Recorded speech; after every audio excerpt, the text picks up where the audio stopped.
Hello, j'espère que vous allez bien. C'est une grande journée car je vous parle pour la première fois sur YouTube. En plus, c'est un premier post qui est dédié à un témoignage patient. J'espère que vous allez aimer. N'hésitez pas à vous abonner parce que je vais publier pas mal de contenu, un peu plus long que sur Instagram. Alors je vous laisse préparer la petite tasse de thé, le petit café, mettez-vous à l'aise, ça va durer 15 minutes à peu près. Bonjour Marion, merci d'avoir accepté de témoigner aujourd'hui de ton expérience avec le syndrome de l'intestin irritable, mais également de ton parcours. Comment tu l'as vécu, les problématiques aussi que tu pouvais avoir avant. On va aussi parler de la mise en place du protocole FODMAP qu'on a pu travailler ensemble en suivi. Donc, on sait que les côlons irritables peuvent toucher n'importe quelle personne et corps de métier. Donc, si tu veux commencer par te présenter très rapidement, que les gens sachent un petit peu qui tu es, ce que tu fais, quelles étaient tes problématiques avant ici. Eh bien, bonjour Fleur, je suis contente de pouvoir témoigner aujourd'hui. Alors, je m'appelle Marion, j'ai 34 ans et je suis infirmière dans le secteur de la psychiatrie. Et donc, du coup, les symptômes ont commencé il y a déjà 5 ans, 6 ans, quelque chose comme ça. C'était un peu à bas bruit. Et puis, finalement, ça a fini par prendre le dessus et ça a été très compliqué, autant dans la vie perso que dans la vie professionnelle. Mes symptômes, c'était surtout en particulier, c'était le ventre gonflé et des ballonnements incessants qui pouvaient arriver du jour au lendemain, en une heure, voilà, durer quelques jours, repartir, revenir. Enfin, c'était totalement anarchique. Et puis voilà, depuis toutes les conséquences derrière, parce qu'on se demande qu'est-ce qu'on a fait de mal, qu'est-ce qu'on a mangé de mal, les conséquences aussi psychologiques aussi, parce qu'on a tellement mal que en fait ça devient un calvaire en fait, au point de ne plus pouvoir mettre de pantalon et de passer sa vie en legging parce que c'est ce qui est le plus confortable en fait. Voilà, et tous les jours se demander est-ce que je vais manger quelque chose qui va me faire mal au ventre, d'où ça vient, est-ce que c'est dans ma tête, est-ce que c'est moi qui crée le problème. Enfin voilà, c'est le cercle vicieux. Donc voilà où j'en suis arrivée il y a déjà plus d'un an et demi. Le constat, voilà, douloureux. C'est vrai que ce qui est souvent pris en compte, on va dire, c'est les critères symptomatiques. Donc, on va dire, bon, tu as tel ou tel symptôme, ça va, mais en fait, on ne prend pas en compte tout l'aspect aussi à côté, psychologique, l'impact au niveau du moral, de la vie sociale, vie professionnelle, ça peut être très compliqué. Donc, dans quelle situation, avant, ça pouvait être problématique pour toi d'avoir justement le côlon irritable, que ce soit dans la vie perso ou pro, justement? Alors moi, j'ai vraiment le souvenir, c'est tout bête, mais enfin, c'était au boulot surtout. C'était d'arriver au travail avec mes habits, mon jean, tout ça, et le soir, de remettre mon jean et de ne pas pouvoir le fermer. Et là, enfin, c'était vraiment l'enfer, quoi, de se dire, je peux pas fermer mon jean, je fais comment pour repartir du boulot? Après, dans la vie de tous les jours, c'était vraiment fluctuant, on va dire. L'été, c'était pas fort agréable de se dire, enfin, demain je vais à la piscine, demain je vais profiter avec mes copains copines. Est-ce que je vais avoir le ventre gonflé, quoi? Est-ce qu'on va me prendre pour une femme enceinte de 2, 3 mois, enfin de quelques mois ou pas? Enfin voilà, c'était. Est-ce que je vais devoir me cacher? Est-ce que je vais devoir mettre ma serviette autour du ventre? Après, j'ai pas tellement de problèmes avec mon corps en soi, mais là, c'était vraiment désagréable en fait. Aujourd'hui, Pas de quels sont souci. les changements, transformations, les choses que tu fais maintenant que tu faisais peut-être pas avant parce que justement tu limitais, des choses que tu faisais dans la vie de tous les jours, en fait? Je m'empêchais pas forcément de sortir, mais on va dire ce qui a changé, c'est mon humeur aussi malgré tout, parce que en fait, si je sortais et que j'avais mal au ventre, aller à une soirée, c'était compliqué en fait, parce qu'en fait, enfin, c'est difficile quand on l'a pas vécu de vraiment comprendre, mais quand on passe une soirée assise, alors déjà en plus moi la position assise trop longue me fait mal au ventre. Et les soirées c'était compliqué parce qu'au bout d'un moment on finit par avoir mal au ventre, on n'est pas bien, on doit écouter les autres parler, on essaye d'être sociable et en fait on pense qu'à une chose c'est rentrer chez soi, faire péter le bouton du jean et de se poser pour ne plus avoir mal quoi. C'est vrai que là-dessus aujourd'hui ça va beaucoup mieux, j'ai beaucoup moins d'appréhension à sortir et puis ce qui a changé aussi avec le programme c'est que je sais ce que je peux manger, je sais sur les choses sur lesquelles je dois faire attention et les choses que j'ai à bannir ou alors à manger en petite quantité. Enfin voilà, après je vais demander, si je dois aller en sortie, au restaurant, je vais demander: «Bah là, vous avez pas trop d'ail, là, il y a pas trop de ci», enfin voilà. Mais c'est pas contraignant du tout parce qu'après c'est vraiment un pli à prendre, voilà. Mais maintenant ça fait 1 an qu'on a arrêté, le suivi parce que ça allait mieux et du coup ça fait 1 an que voilà, je sais gérer mon alimentation et qu'aujourd'hui ça va beaucoup mieux. De partir en vacances, sans se dire, «Est-ce que je vais avoir mal au ventre? Est-ce que ça va me gâcher mes vacances? Est-ce que» voilà, maintenant ça va beaucoup mieux. Trop bien, c'est un beau chemin parcouru. Mmh. Ah oui et c'est super important que, les gens se tournent vers des personnes vraiment formées et Ouais. qu'ils le fassent pas seuls. C'est un budget, mais ça change la vie, en fait. C'est après voilà, comme tout, il faut pouvoir, s'investir, mais c'est vraiment super important d'être suivi et de vraiment pas le faire soi-même, quoi. Parce qu'autour de moi, j'en ai parlé, les gens: «Ouais, je vais faire les choses moi-même». Non, non, non, non, il faut vraiment se tourner vers un professionnel, en fait. Tu as été formé en plus, donc voilà, c'est pas pour rien, et en fait, quand on est dedans, on comprend pourquoi on a besoin d'un professionnel, en face parce qu'il y a enfin, tu m'as donné énormément de conseils, à côté qui te facilitent, le programme, enfin le protocole. Exactement. C'est vrai que c'est important, ce que je dis toujours aussi par rapport à d'autres spécialités. On vient me voir, on me demande parfois des suivis perte de poids, des suivis pour des troubles du comportement alimentaire. En plus, bon, le côlon irritable, ça demande des formations supplémentaires après le BTS diététique, mais même moi, quelqu'un qui vient pour des troubles du comportement alimentaire, il faut aussi être capable en tant que pro de santé de référer les gens vers d'autres Mmh. personnes qui s'y connaissent et qui sont formées. Et ça, c'est pas toujours facile. Quel était le moment où tu t'es dit: «Ça y est, c'est le moment, il faut que je me lance»? C'est le ras-le-bol d'avoir mal au ventre et puis surtout quand je suis tombée sur ton compte Instagram, quand tu dis que ça peut changer, enfin le protocole peut changer la vie et là on se dit: «Bah, en fait il faut vraiment que je le fasse quoi», enfin parce que ma vie elle est devenue, vraiment infernale. Encore une fois, il faut le vivre, mais psychologiquement, c'est dur d'avoir mal au ventre tout le temps, d'être mal, de ne pas comprendre, de penser que c'est notre faute. Au bout d'un moment, on se dit: «Mais en fait, je suis folle, en fait, c'est moi qui me crée mes symptômes». Donc enfin voilà, il y a tout ça qui entre en compte et qui se dit: «Mais en fait, il faut vraiment que je saute le pas». Et c'est surtout d'avoir, lu, que les choses pouvaient changer et que c'était efficace et aujourd'hui, je peux le dire, c'est efficace et c'est prouvé, ça fonctionne. C'est pas de la magie, c'est pas en claquant des doigts parce que ça demande du travail, de l'investissement, mais ça fonctionne et enfin voilà, après c'est l'envie que les choses changent en fait qui a fait que.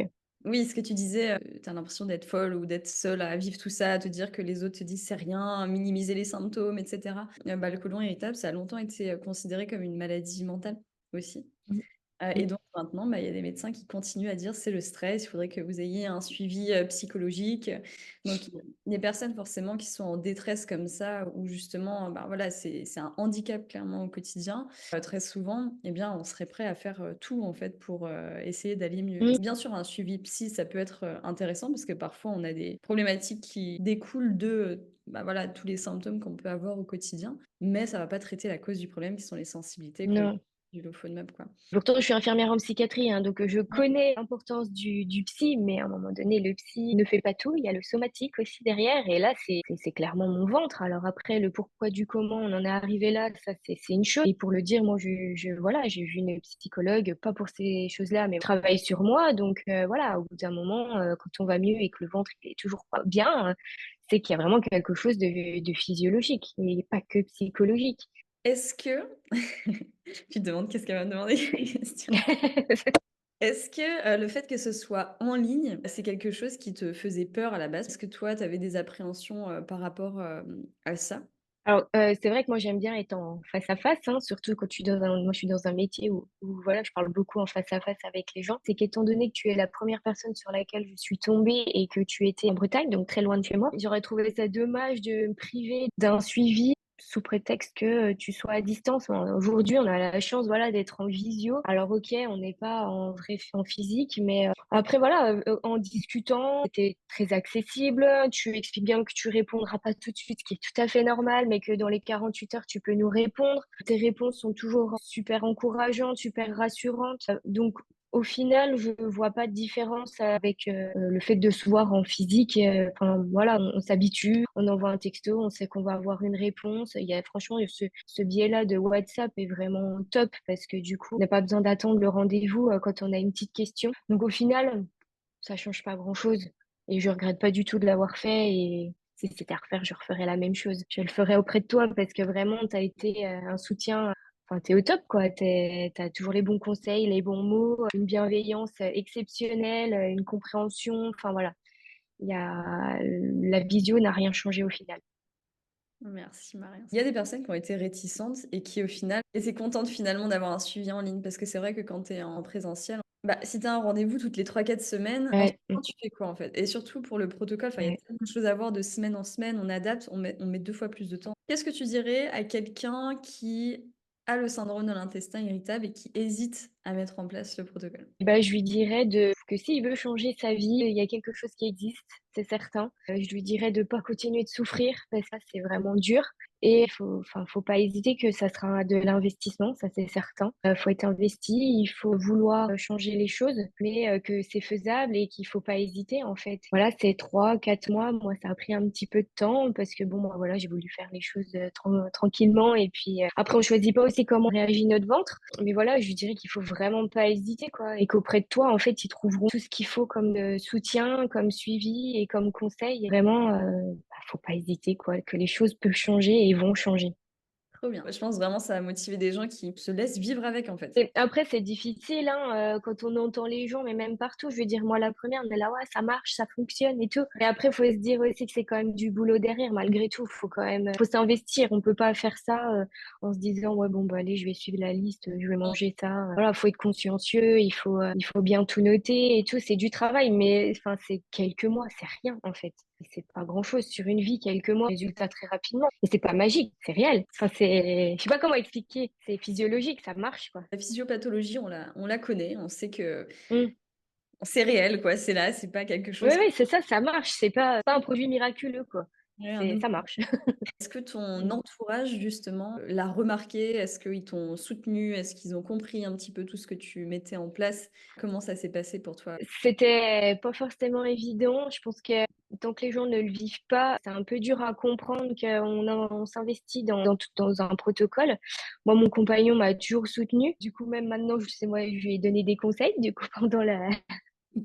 pendant le protocole. Après, moi, je suis quelqu'un qui fait ma vie, donc en fait, ce que les gens peuvent, enfin, si les gens me soutenaient pas, c'est pas grave. J'expliquais ce que j'étais en train de faire, j'expliquais comment ça marche, j'expliquais que c'était physiologique, que c'était pas que dans ma tête. Aujourd'hui, bah, des fois, si les gens ont eu un peu des réticences, ils voient aujourd'hui que bah, je mange de tout, que j'ai plus mal au ventre, que je me pose plus de questions sur ce que je mange, que je demande plus trop, ben voilà, il y a pas ça, ça, ça, parce que là en ce moment je mange plus trop de ça, tout ça. Donc voilà, mais il faut vraiment penser à soi en premier. Comme pour tout ce qu'on entreprend dans la vie, il y aura toujours des gens pour dire quoi que ce soit, qui n'y croient pas, qui pensent que c'est du charabia. Perso, ça a marché et c'est le plus important. Après, c'est vrai que c'est quand même agréable d'être soutenu. Moi, franchement, mon compagnon, ça a été mon premier soutien et lui, il m'a vraiment suivi à fond et surtout, il a vu les changements et il voit que psychologiquement aussi, ça va beaucoup mieux. Qu'on est moins irritable parce qu'on a pas mal au ventre, qu'on n'est pas couché dans le canapé avec la bouillotte sur le ventre après des repas ou qu'on angoisse d'aller manger quelque part. Donc voilà, c'est comme tout, mais faut le faire pour soi en premier. Ça prend une proportion comme ça, au quotidien, c'est sûr qu'on fait toujours les choses pour soi avant. Mais après, j'ai Mm. envie de te dire, les personnes qui commentaient et cetera, c'est les mêmes personnes qui, quand ils vont avoir des problèmes, vont revenir vers toi et te demander: Oui, mais c'est ça, qu'est-ce que tu complètement, as fait?» complètement. Est-ce que tu souhaites partager quelque chose aujourd'hui avec les personnes qui nous écoutent? Je vais peut-être me répéter un petit peu, mais voilà, n'attendez pas encore d'avoir mal, n'attendez pas de continuer de souffrir, de vivre dans cette douleur physique et psychologique. Les choses existent. Faites-le aujourd'hui, à 1 an de tout ça, enfin tous les jours. Je suis heureuse de ne plus avoir mal au ventre. Je suis heureuse d'avoir les outils quand j'ai mal au ventre pour que ça passe plus vite. Je sais quoi faire, je sais comment faire. Ça a changé ma vie et je suis repartie. En fait, c'était, on va dire si ça a été une parenthèse, ce problème de ventre, il sera toujours là, mais je vis avec correctement. Aujourd'hui, j'ai repris ma vie normale de quelqu'un qui mange ce qu'il veut sans avoir mal au ventre, sans avoir de problème et voilà et n'attendez pas quoi. Ça prend peu de temps pour changer les choses. Merci Marion.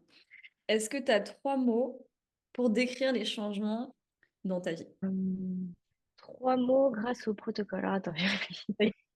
Bien-être, soulagement et nouvelle vie. Trop beau. Voilà.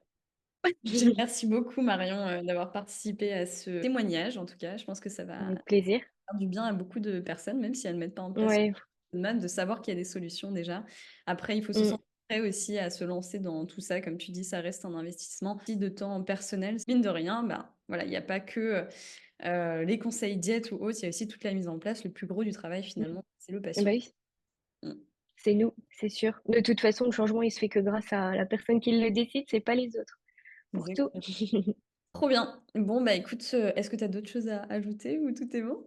Mais non, encore merci pour tout, Fleur. Je suis très contente d'avoir pu, témoigner. Je suis très contente d'avoir fait ta connaissance et que grâce à toi, grâce à tes connaissances et à ton investissement personnel, que tu puisses faire changer la vie des gens et je trouve ça super important. C'est vraiment cool. Mais c'est trop bien parce que franchement aujourd'hui, ouais, presque tous les jours, je me dis: «Oh, je me lève, je regarde mon ventre, je fais: "Oh, j'ai pas le ventre gonflé, c'est génial"». Tu Trop vois? bien. Donc bon. Non, franchement, je revis.